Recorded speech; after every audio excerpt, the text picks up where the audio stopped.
la chance.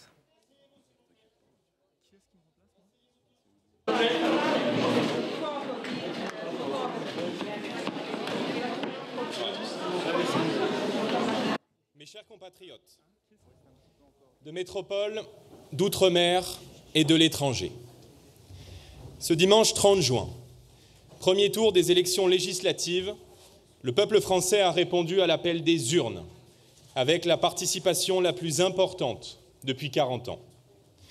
Aujourd'hui, les Français ont été au rendez-vous de leurs responsabilités. Ils ont fait honneur à notre démocratie et je tiens à les en remercier.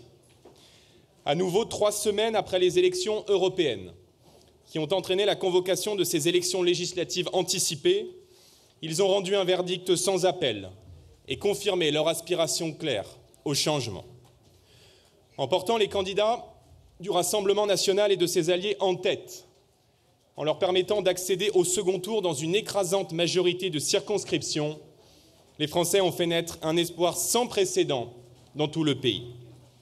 Je veux leur exprimer ma gratitude et je les appelle à rester mobilisés dans un ultime effort dimanche 7 juillet prochain. Le vote qu'ils exprimeront dimanche prochain est l'un des plus déterminants de toute l'histoire de la Ve République.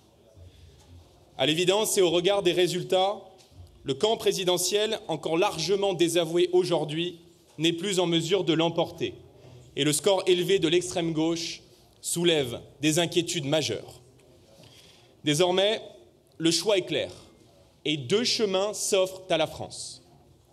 D'un côté, l'alliance du pire, celle du nouveau Front populaire rassemblé derrière Jean-Luc Mélenchon, qui conduirait le pays au désordre, à l'insurrection et à la ruine de notre économie. De l'autre, l'Union nationale, que j'ai l'honneur de conduire aux côtés de Marine Le Pen, d'Éric Ciotti et de nos alliés.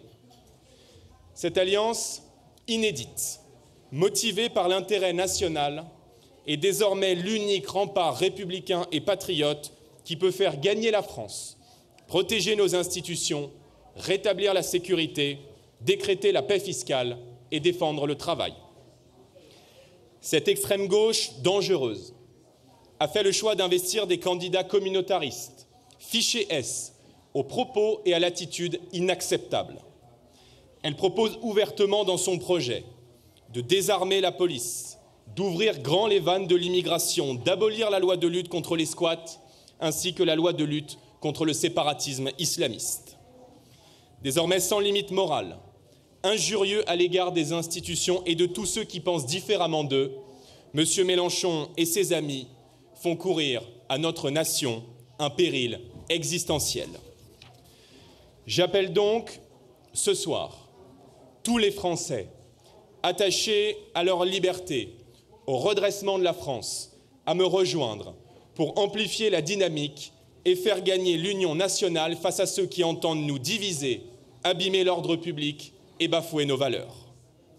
Dimanche prochain, si les électeurs nous accordent une majorité absolue pour redresser le pays, j'entends être le Premier ministre de tous les Français, à l'écoute de chacune et de chacun, respectueux des oppositions, ouvert au dialogue et soucieux à chaque instant de l'unité de la nation.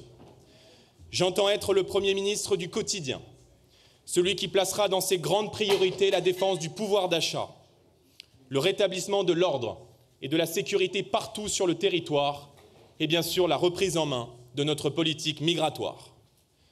J'entends être un Premier ministre de cohabitation, respectueux de la Constitution et de la fonction du président de la République, mais intransigeant sur la politique que nous mettrons en œuvre au service de la France et au service des Français.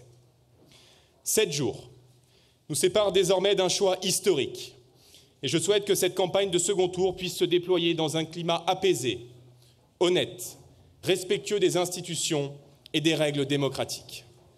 À toutes les Françaises, à tous les Français, je veux dire que je serai toujours le garant de vos droits, de vos libertés et de notre devise républicaine, celle qui unit tout le peuple de France dans une même promesse, liberté, égalité, fraternité.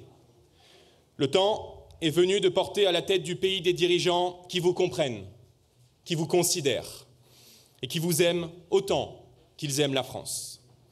Dimanche prochain, la victoire est possible et l'alternance est à portée de main. La France et la République doivent l'emporter. Soyons unis, soyons rassemblés, soyons mobilisés pour le changement. Vive la France et vive la République!